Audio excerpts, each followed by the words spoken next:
Children's Bible club के साथ में जुड़कर प्रश्न आपके और उत्तर बाइबल से इस श्रृंखला में फिर एक बार आपका स्वागत है। साधारणतः जब हम बच्चों की तरफ देखते हैं तो मन एकदम प्रेम से भर जाता है। यहाँ तक कि अगर वो कुछ गड़बड़ी भी करते हैं तो हम उनकी नटखटी समझ के उन्हें माफ कर देते हैं। कभी कभी उनकी गलतियों के कारण बड़े बड़े नुकसान भी हो जाते हैं, लेकिन हम उसको अनदेखा कर जाते हैं। क्या कभी किसी बच्चे ने आपके सामने ऐसी हरकत किया है कि आपने उसे बहुत पीटा हो या जान से मार दिया हो? आज का प्रश्न है,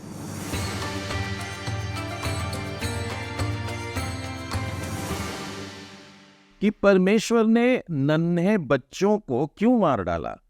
Why did God kill the little children? आइए इस प्रश्न के जवाब को हम बाइबल में से खोजेंगे। यह प्रश्न लिया गया है दूसरा राजा और उसके दूसरे अध्याय में 23, 24 और 25 वचन से। आप जानते हैं इस घटना के बारे में, जब परमेश्वर के नबी एलीशा अपने मार्ग से जा रहे थे और जब वे एक चढ़ाई पर चढ़ते हुए नजर आते हैं तो लिखा है, नगर के छोटे लड़के निकलकर उसका ठट्ठा करने लगे, हे चंदुए चढ़ जा, हे चंदुए चढ़ जा। तब एलीशा पीछे मुड़ता है और यहोवा के नाम की शपथ दे करके उन पर श्राप देता है। जंगल से 2 रीछनियां निकलती है और लिखा है 42 लड़कों को फाड़ डाला। एक बड़ी भयानक घटना है जिसकी वजह से हम इस बात को समझ नहीं पाते हैं कि एलीशा ने ऐसा क्यों किया, और अगर एलीशा ने कह भी दिया होता तो परमेश्वर तो दया कर देता और इन छोटे बच्चों को नहीं मारता। सबसे पहले तो हम इस भाग को इसके ओरिजिनल स्क्रिप्ट में देखना चाहिए, अर्थात हिब्रू शब्द जो यहां पर लिया गया है, जिसके लिए हिंदी में छोटे लड़के लिखा है, और हम अंदाज एकदम नन्हे बालकों से लगा लेते हैं कि छोटे छोटे बच्चे मैदान में खेल रहे होंगे और उन्होंने इस व्यक्ति का मजाक उड़ाया होगा। लेकिन हिब्रू बाइबल में जो शब्द हमें मिलता है वो है नार कतान।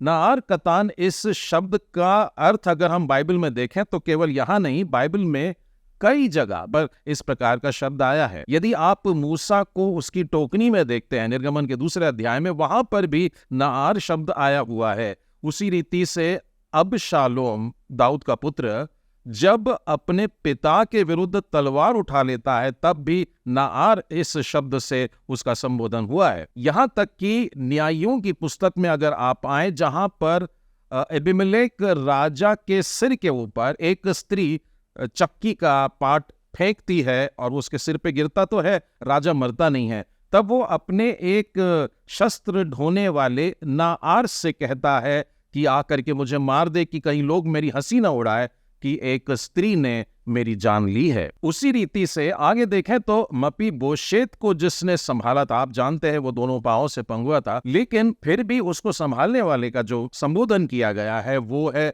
नाआर। और उसके बाद भी हम देखते हैं रूत की पुस्तक में, जब बोआज के खेत में जो सेवक लोग काम कर रहे हैं उनको भी नाआर इस शब्द से पुकारा गया है। यदि आप सुलेमान को उसके राज्याभिषेक के दिन देखें, मैं चाहूंगा आप पहला राजा उसका 3 अध्याय और 7वें वचन को खोलें। यहां पर सुलेमान राजा कह रहा है, और अब हे मेरे परमेश्वर यहोवा, तूने अपने दास को मेरे पिता दाऊद के स्थान पर राजा किया है, परंतु मैं नाआर कत्तान सा हूं जो भीतर बाहर आना जाना नहीं जानता। अपने आप को छोटा लड़का कह रहा है, बिल्कुल उसी तरह से जैसे हमने अभी एलीशा के समय में दूसरा राजा और उसके दूसरे अध्याय में पढ़ा है। तो यह बात स्पष्ट होती है कि नार कतान जो है ये नन्हे बालकों का संबोधन नहीं है, ये सेवकों के लिए, बड़े लोगों के लिए, यहां तक कि जो राजाओं के महल में काम करने वाले वृद्ध सेवक थे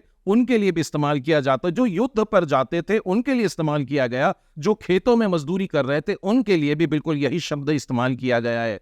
तो अपने मन से यह बात को निकाल दें कि ये छोटे छोटे मासूम बच्चे थे जिन्होंने किसी प्रभु के नबी को चिढ़ाया था।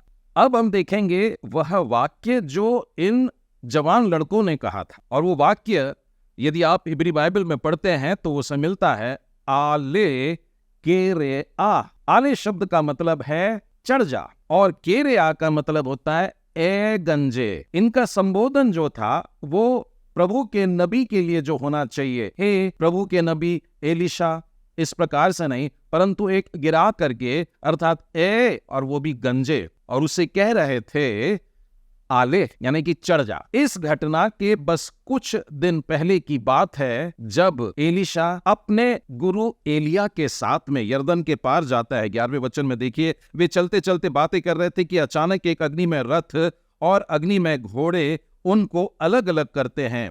एलिया बवंडर में होकर स्वर्ग पर चढ़ गया। और इस घटना के बाद एलीशा ने लोगों से कहा था कि मैंने उसे स्वर्ग पे जाते देखा है, ढूंढने की जरूरत नहीं, परंतु फिर भी कई लोग ढूंढते ढूंढते ढूंढते रह जाते हैं और एक लंबे समय के बाद आकर कहते हैं कि वो नहीं मिला। तो एलीशा कहता है मैंने उसे चढ़ते हुए देखा है, मैंने उसे स्वर्ग पर चढ़ते हुए देखा है, तो तुमको मैंने मना किया था ना जाए। अब पूरे गांव में, पूरे शहर में, पूरे प्रदेश में यह खबर फैल गई कि प्रभु का नबी एलिया चढ़ गया है, स्वर्ग पर चढ़ गया है। और लोग एलिया के शिष्यों को, एलीशा को इस प्रकार से चिढ़ा रहे थे, तुम क्यों रह गए, तुम भी चढ़ जाओ। याद करिए, आज भी जब हम लोगों के सामने सुसमाचार बताते हैं कि एक दिन हम बदल जाएंगे, बादलों पर उठाए जाएंगे, तो वे हमारी हंसी उड़ाते हैं और कहते हैं ठीक है चढ़ जाओ। यह मजाक केवल एलीशा नबी का नहीं था, परंतु सर्वशक्तिमान प्रेमी परमेश्वर का था। और यही कारण है कि परमेश्वर का क्रोध इन समझदार लड़कों पर, जो जानबूझ करके प्रभु के नबी को चिढ़ा रहे थे और परमेश्वर की योजना को झुटला बता करके, उसे कहानी बता करके यह कह रहे थे तू भी चढ़ जा। और यही कारण है कि न्याय उन पर आया। और कई बच्चे थे वहां पर, मैं समझता हूं शायद 100 होंगे, और उनमें से लिखा है, उनमें से 42 बच्चों को मार दिया। न्याय जब होता है तो बिल्कुल सटीक होता है।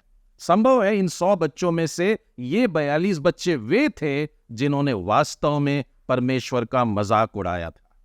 मेरे प्रियो, परमेश्वर के नबियों का, परमेश्वर के लोगों का, प्रभु के सेवकों का मजाक न उड़ाएं और परमेश्वर को महिमा दें। उसका वायदा है कि हम बादलों पर उसके साथ उठाए जाएंगे और मिलेंगे। तो आज का प्रश्न था कि परमेश्वर ने नन्हे मासूम बच्चों को क्यों मार डाला, और हमें उत्तर मिल गया है कि यह मासूम बच्चे नहीं थे, छोटे बच्चे नहीं थे, परंतु समझदार थे और जानबूझ करके एलीशा और परमेश्वर का मजाक उड़ा रहे। प्रश्न उत्तर की इस श्रृंखला में जुड़े रहिएगा। शालोम।